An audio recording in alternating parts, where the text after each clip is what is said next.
Viewers দেখেন, পাচনের সবজিগুলো সব কাটাকুটি হয়েছে, এগুলো ধুয়েও দিয়েছে।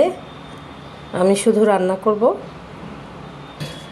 আর রান্না করার জন্য দেখেন অনেক বড় হাঁড়ি নেওয়া হয়েছে, পরিমাণ অনেক বেশি, তো এই জন্য বড় ডেচকির মধ্যে রান্না করতে হবে। এখানে আছে কচু, সিদ্ধ করে রাখা কচু। ওগুলো সিদ্ধ না করলে আবার গলা চুলকানোর সম্ভাবনা আছে, এই জন্য সিদ্ধ করে ফেলেছে। আর এখানে আছে আদা মাঙ্গুনি, থানকুনি পাতা, এগুলো পরে দেওয়া হবে লাস্টে। আর এখানে দেখেন মসুর ডাল আর শিমের বিচি, শুকনো শিমের বিচি ভেজাতে দিয়েছি, এগুলোও দিব।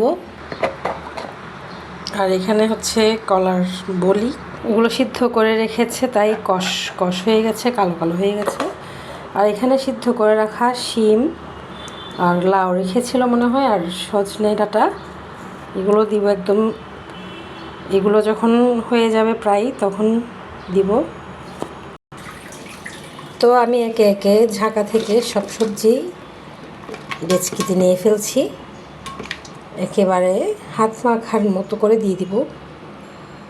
তো দেখা হচ্ছে একেবারে ফাইনাল লুকে।